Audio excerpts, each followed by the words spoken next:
Hello everyone, I'm the Enforcer and welcome to the breaking news. Please make sure to like, comment, and subscribe and support us on Patreon, link in description below. Today we've been able to hear more significant news coming out of the Islamic Republic of Iran as Israeli air forces have continued to bomb the capital, now declaring air supremacy as it appears that they are now systematically targeting air defense systems and government officials throughout the entirety of the city. Meanwhile, we've also been able to hear that at this moment, massive attacks by the Israeli Air Force are now being conducted against Iran's largest port facilities, including the Iranian Navy at Bandar Abbas. Meanwhile, the Islamic Republic of Iran's government is floating the idea of trying to close the Strait of Hormuz, an international waterway vital to the servicing of oil and oil products to many countries around the world. Outside of that, we have also been able to hear that the Islamic Revolutionary Guard Corps has had to issue an order that any IRGC officials or soldiers that attempt to flee from the country will be considered traitors and executed on site, as large amounts of defections and also desertions are now beginning throughout the Islamic Revolutionary Guard Corps armed forces.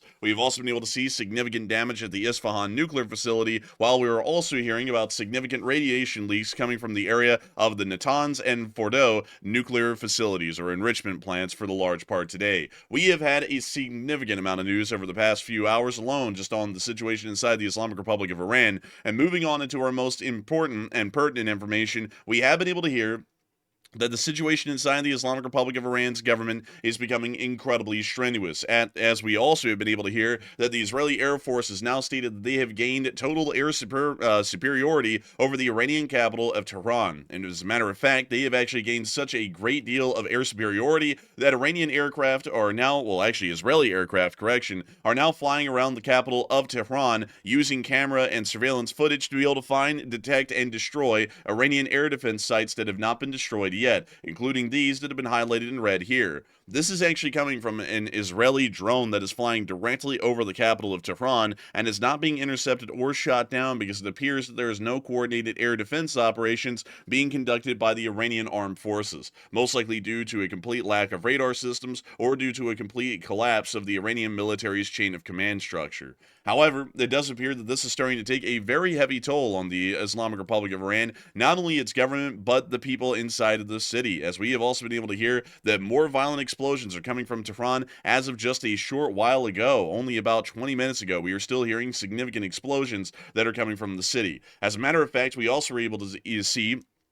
the uniform of the IRGC Aerospace Force Commander Amir Ali Haji Zadeh, which is a very difficult name to pronounce, that he was wearing when he was actually eliminated by the Israelis just a few days ago. This is actually the very coat that he was wearing at the time that he was killed. Not only that, we have also been able to hear that he has been joined by others, as the General Staff's intelligence officer, Brigadier General Gholam Reza Mahrabi, has also been killed as well by an Israeli airstrike only about an hour ago. We have also gotten additional information that the situation is getting incredibly strenuous inside of the Iranian capital, as some Iranian officials are now fleeing with their families to the Russian Federation in the midst of the Israeli airstrikes targeting and destroying Iranian government personnel and Iranian military equipment, along with their nuclear research and production capabilities. We've been able to hear that the situation is getting so bad that the Islamic Revolutionary Guard Corps has actually published an emergency statement saying that any IRGC members not showing up for duty will be considered a traitor, and this follows reports that many IRGC members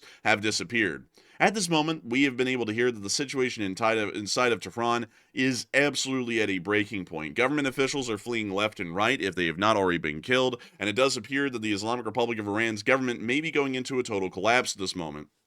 We do understand that a significant amount of the Iranian Air Force has been destroyed at this point, along with a large part of their ground air defense systems, meaning that the sky has pretty much been opened wide up for the Israeli Air Force to be able to literally operate any air operations that they would see fit throughout the entirety of the country, meaning that there really is no way to protect themselves from the incoming Israeli attacks, and Iran is largely helpless to the Israeli airstrikes, which are still going on at this moment. The fact of the matter is that the Iranian government was incredibly incompetent, and the military appears to have had absolutely no coordination with their air defense, or really their defense in general, not just in the air but on the ground and sea, in this ongoing attack by the Israelis. We actually saw yesterday in a large amount of video and picture evidence published on one of our live streams that was being put on during a breaking news segment where Israel and Iran were attacking each other simultaneously. We were able to see that Iranian ground air defense appears to have been totally uncoordinated and had no centralized command, and was more so just sporadically firing into the sky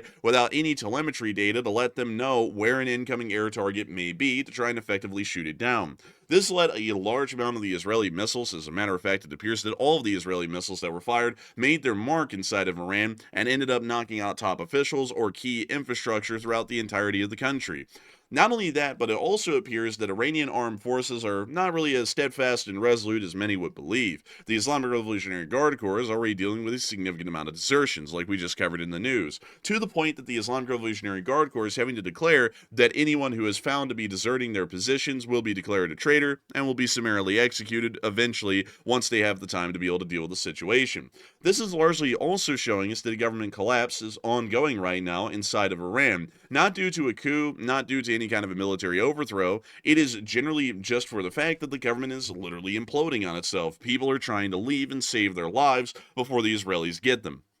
And not only that, we have also been able to hear that the Iranians, well, at least some that are left, are starting to take drastic actions, or at least consider drastic actions, that will actually make the situation worse. As we've been able to hear that Iran says that the conflict will spread in the coming days to U.S. bases in the region. This is something that has already been considered at least earlier as a part of our news coverage, as we were able to hear that the U.S. Embassy in Baghdad was under an incoming missile alert, showing that there was some sort of an attack being launched, most likely by a pro-Iranian force, against the U.S. Embassy inside of Baghdad. So far, we've not been able to get any additional video or picture evidence to confirm that the U.S. Embassy was attacked or hit at the moment, but we can confirm that it does appear that the Islamic Republic of Iran is possibly going to attack the United States and attempt to drag them into the greater conflict, in an attempt to try and see if they can force some sort of a diplomatic resolution through threat of greater escalation. As a matter of fact, we've even been able to hear that this is starting to move a lot more escalatory, at least at the moment, as the Islamic Republic of Iran is seriously considering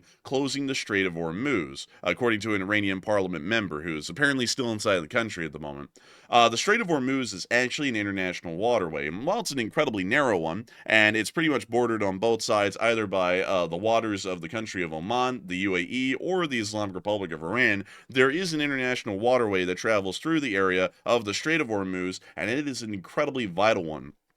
It is practically the choke point for most oil and petroleum products that are being shipped out from Saudi Arabia, Kuwait, and Iraq into the greater open world. And if the Islamic Republic of Iran was to attempt mining this strait, or, for example, forcibly closing it off with the Iranian Navy, this could start to send shockwaves throughout the global petroleum and oil markets, as we'll see that a large amount of those petroleum and oil products will not be will not find it possible to be able to make it out into the open international world. And for this reason, we'll most likely see that prices of fuels begin to skyrocket globally. We're already seeing that there is a significant response to that threat alone, as the United Kingdom is already stating that they are moving jets and warships into the Middle East, and Royal Navy warships are currently on their way into the Middle East, most likely to protect the British and international interests of trying to keep the Strait of Hormuz open. So far, we have not heard a U.S. government response to the possibility that the Iranians may close the Strait of Hormuz. Nevertheless, the Israelis have given an incredibly resounding response and have already begun attacks against the Islamic Republic of Iran's navy inside of Bandar Abbas.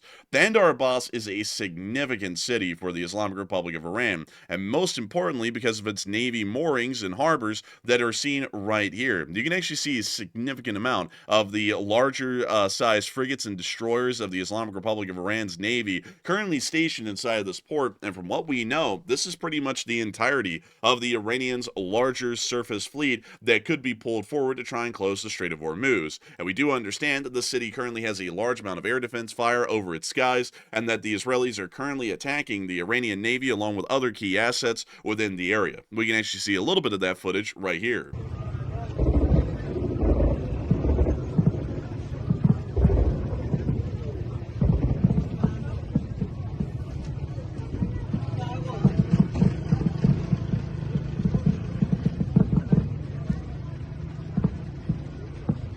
Air air defense fire is proving the existence of some sort of an incoming air threat, but at the same time, it's not showing that they're actually going to be able to successfully shoot anything down. Based off of the air defense success in Tehran, they had a wildly successful 0% interception rate of any incoming Israeli bombs and missiles, and for this reason, we are believing that Bandar Abbas will most likely have a 0% interception rate as well, which is quite literally as low as it can get. It means that every single bomb and missile that is entering the air defense perimeter makes it through into its target. You really can't get worse than that. Nevertheless, it does appear that the Islamic Republic of Iran's Navy might not actually exist to be able to close off the Strait of Hormuz, and not only that, the Israelis are continuing a larger campaign of attacks along Iran's shoreline, as a matter of fact, as we were able to hear even further on up and away from Bandar Abbas and up towards the area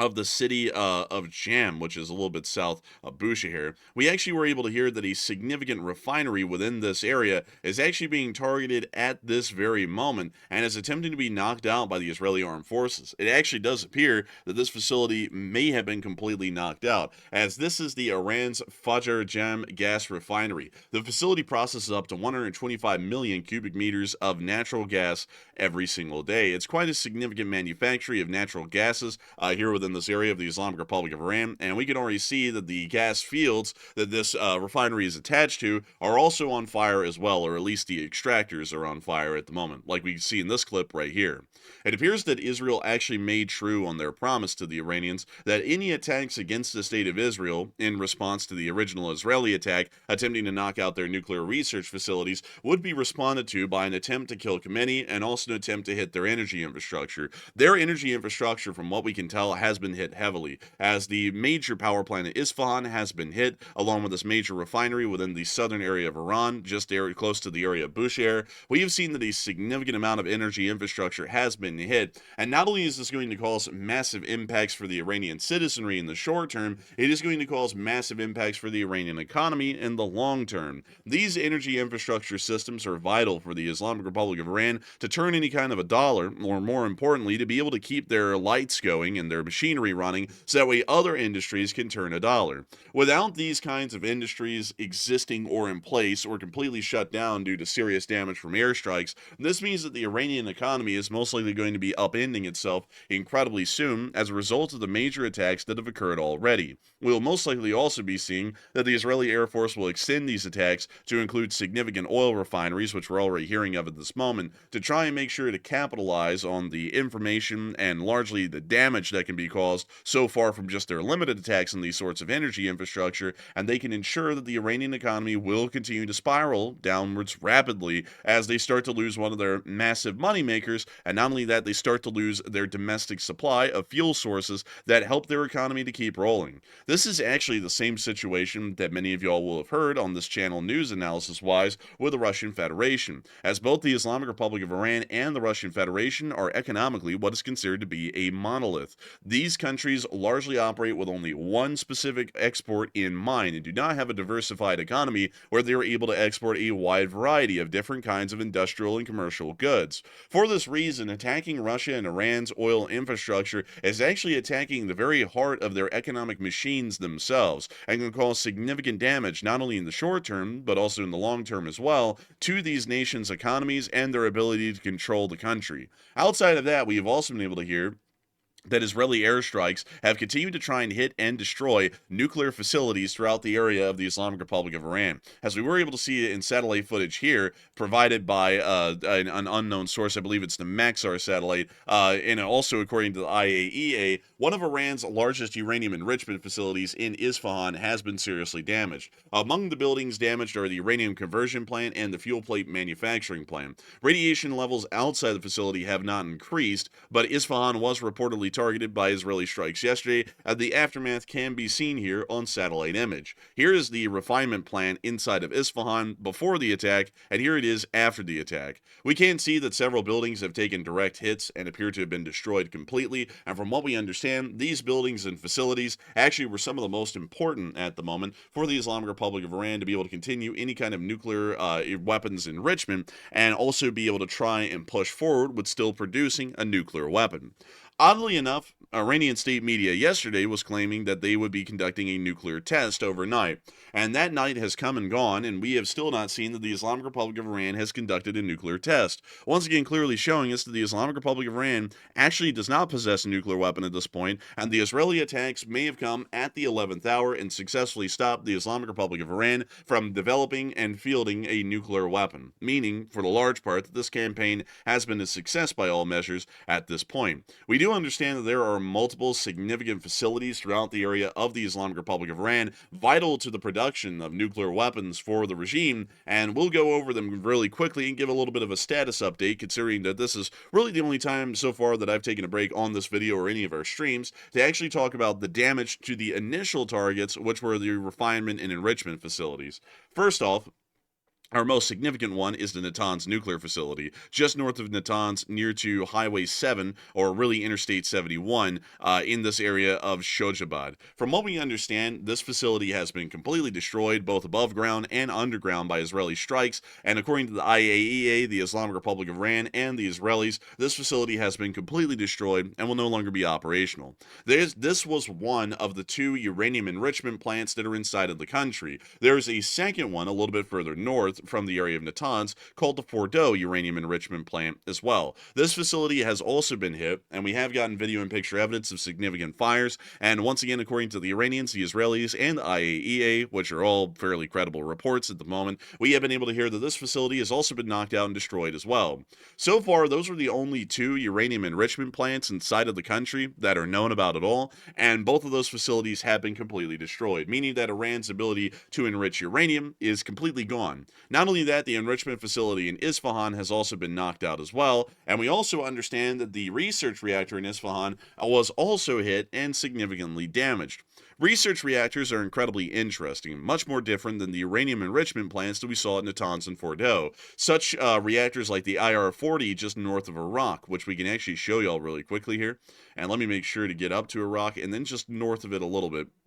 here we are. This is the IR-40 nuclear reactor. This is actually a research reactor. These reactors run on raw uranium. It doesn't require any enrichment at all to be able to run this reactor. How they run it, though, is incredibly interesting because there is a specific byproduct that is made in the operations of this reactor, which is plutonium. And plutonium, much like uranium-235 that is enriched to about a 90% grade, actually can be used in the production of nuclear weaponry, meaning that while the Israelis could have knocked out the Natanz and Fordo uranium enrichment plants, if these research reactors remain operational and standing, the Iranians could actually continue forward with their nuclear research and development programs, but instead shift all of their weaponry over to being plutonium-based. Not as good as uranium. It's close, but it's not as great as uranium from what we generally understand, but it still would allow them to produce a successful and usable nuclear weapon. These facilities have also been targeted and destroyed both in Iraq and Isfahan at the moment, meaning that practically every single one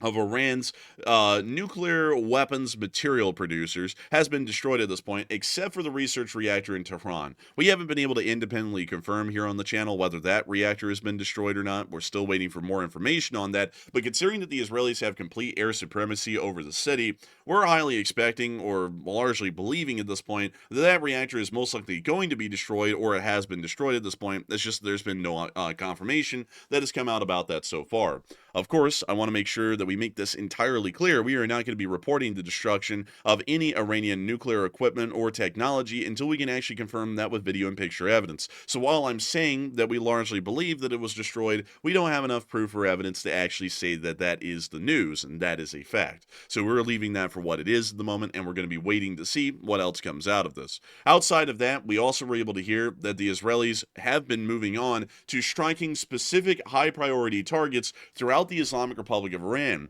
not too far away from the city of Kermanshah, which itself had been attacked heavily just yesterday and the day before. We were able to hear that Iranian government vehicles have apparently been targeted and destroyed on one of the major highways heading out of Kermanshah and towards Tehran. From what we believe, this is a government convoy filled with higher-level government officials that may have been involved in something with the nuclear programs or the higher levels of the military and the Iranian government, but their convoy was targeted and destroyed, and from what we've been able to hear, there were very few, if any, survivors from this attack by the Israelis, largely showing that if there were any high-priority targets in the convoy, they were most likely eliminated in the course of the Israeli airstrike. We can actually see the clip right here.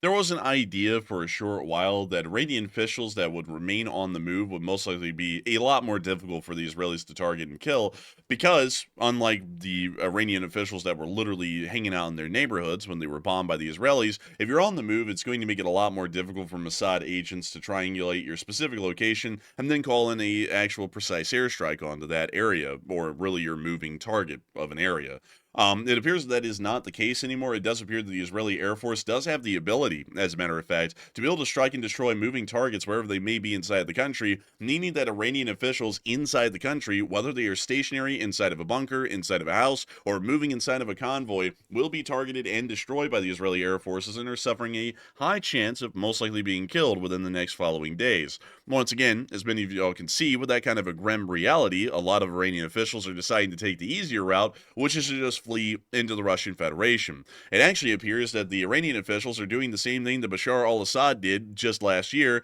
which is when things get tough, pack up your bags and your family, and then just go fly off to Russia for a indefinite vacation in Moscow. And it does appear that we're most likely going to be seeing that practically everyone inside the Islamic Republic of Iran will be taking one of those vacations indefinitely here within the near future. Outside of that, we also were able to confirm some significant damage within the city of Tabriz as well, as more data has been gathered and satellite footage has shown that at the Tabriz missile complex, which is largely a major air defense missile system,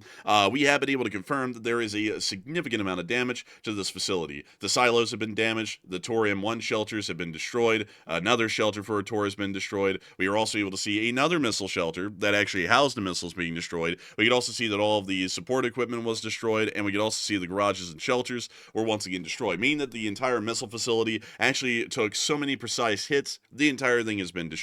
or damaged to the point that it's no longer usable. And that's something that we've been seeing that's been repeated over the entirety of Iran. We are seeing that everything is being systematically destroyed and wiped out that was either a key tool in keeping the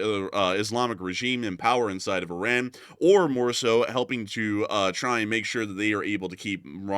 keep money flowing through their system and keep the Islamic Republic of Iran alive that way. It is incredibly clear at this point, with the grim reality of the picture that's being laid out by Israeli airstrikes today, that the Islamic Republic of Iran may actually be in its final hours. Oddly enough, it came literally within days. The Israeli Air Force seems to be able to target and destroy Iranian officials with such a high level of efficiency, and not only that, destroy the military and the economic resources of Iran so efficiently and thoroughly that Iranian officials are actually deciding at this point to pack up and leave before they can end up getting killed by the Israelis. It is such a bad thing that the Islamic Revolutionary Guard Corps, largely the armed political wing of the Islamic government itself, is having to say that anyone who attempts to leave is a traitor because it is getting that bad. Warnings or statements like that about possible desertions are never issued unless the desertions are becoming extremely high in number. And this is starting to show us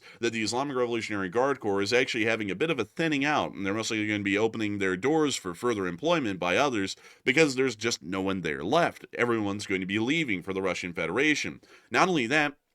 but we're now hearing that the Islamic Republic of Iran won't even be able to take its major diplomatic actions that could be considered wildly drastic, like closing off the Strait of Hormuz, as the Israeli Air Force is currently, at this very moment while this video is being recorded, destroying the Iranian Navy while it's still in port at Bandar Abbas, meaning that they won't even have a sizable enough Navy to be able to go out into the Strait of Hormuz and to ensure that they are able to close off all of the oil access to the rest of the world at large. Even still, we are hearing of even more significant significant damage to things that are inside of Iran, like the gas refinery further south near to the area of Shiraz, which is currently on fire and has been largely destroyed, along with a large amount of power plants and a large amount of oil refineries as well. It may actually be the end for the Islamic Republic of Iran, and I don't want to say that the end is here yet. It's quite clearly looking like it's getting close to the end, but the end hasn't come where Khamenei is dead or has also fled as well and led to a complete government collapse. But we will be waiting to see how this goes. But nevertheless, I thank you all so much for watching this news that we have right now.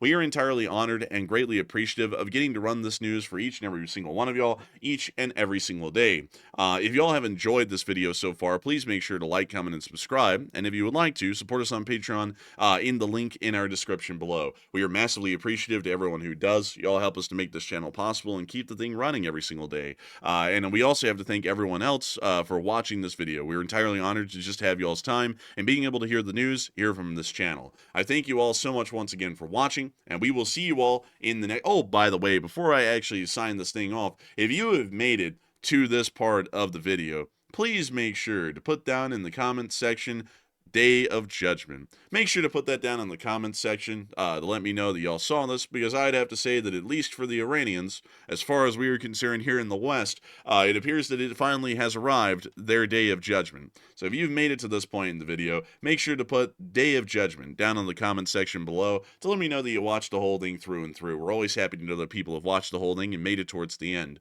But with that, a big thanks to you all once again for watching, and we will see you all in the next one.